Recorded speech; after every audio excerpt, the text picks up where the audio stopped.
The most dangerous lie I ever told myself was that I was invisible. That I could sit in the corner, at the table for the broken, and no one would see the ghost I was becoming. But the White House doesn't call ghosts.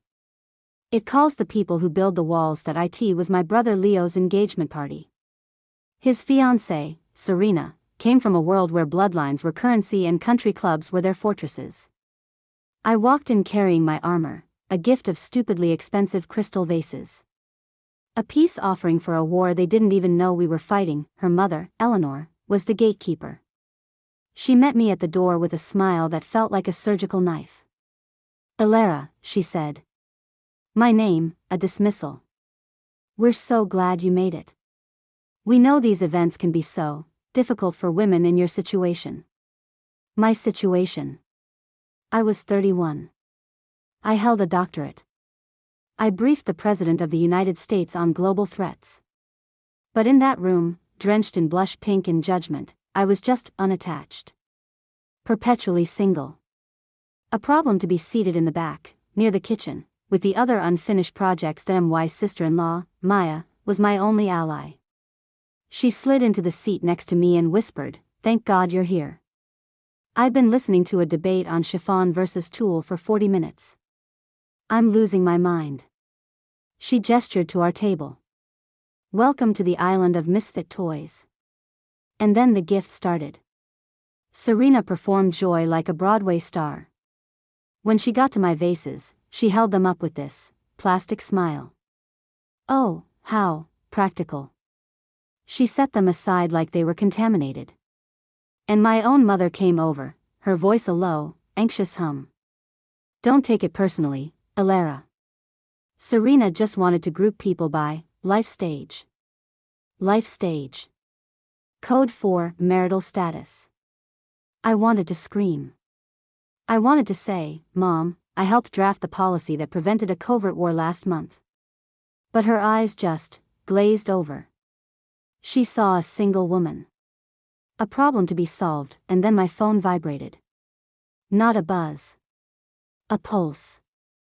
My assistant, Mark, urgent. Flotus line. 3 calls. She wants you personally.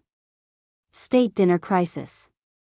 My heart didn't skip a beat, it slammed against my ribs. This was it. The French president.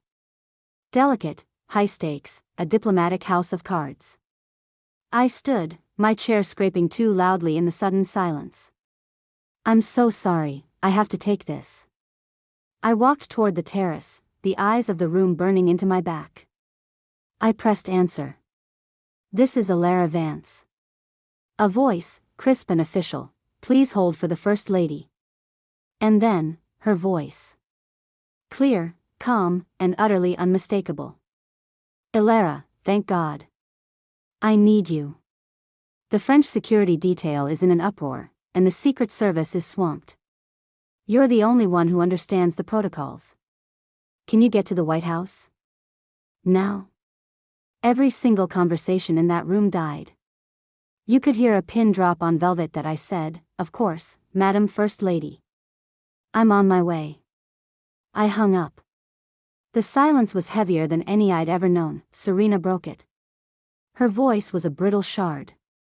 "You're leaving? For work?" I turned and looked at her. I looked at my mother. I looked at Eleanor, whose face had gone pale. That was the First Lady of the United States. There's a national security situation. So yes. I'm leaving. The disbelief was a physical thing in the room. My mother rushed to me, grabbing my arm. "Elara, you can't. This is family." I looked at her hand on my arm, and then I met her eyes. I said the words, slowly, clearly, so they could never be misunderstood again. "Mom. The safety of the president, the French president, and 200 world leaders, is my responsibility. That is my family right now." I walked out. I didn't look back. I drove to Washington, the silence in my car a sacred thing. 40 minutes later, I was flashing my credentials to the Secret Service at the South Gate, walking halls where history is made. That I spent 2 hours in the map room with the First Lady and the Chief of Staff, my mind fully, finally, in the place it was built to be. As we wrapped up, she turned to me. Ilara, I want you at the state dinner. Not as staff. As my guest. At the head table.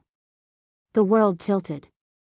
The head table, the formal invitation arrived on cream cardstock. I took a picture and sent it to the family group chat. The explosion of texts, the frantic calls. I ignored them all. The night of the dinner, I wore a gown the color of a midnight sky. My name was announced in the state dining room. Miss Ilara Vance, Senior Advisor, National Security Council. I took my seat at the head table, between a 4-star general and the French foreign minister, and then I saw them. Huddled near the back, my entire family. They'd pulled every string, called in every favor, to get in.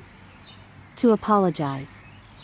To see me. That why mother found me later, her eyes wide with a new, terrifying understanding.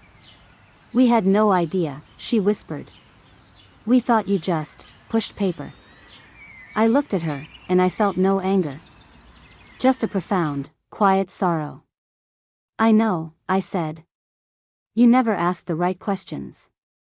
The president gave a toast. He thanked me by name. The room, filled with the most powerful people on the planet, applauded.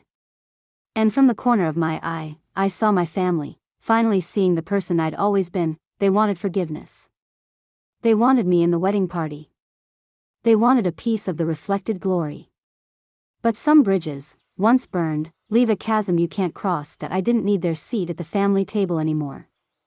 I had built my own table, in a room where they measure your worth by the weight of your mind, and the courage of your convictions. Not by the ring on your finger. So I'll leave you with this. What is the armor you're wearing that nobody sees? And when will you decide to stop explaining yourself, and just let the world watch you shine? Tell me your story. I'm listening.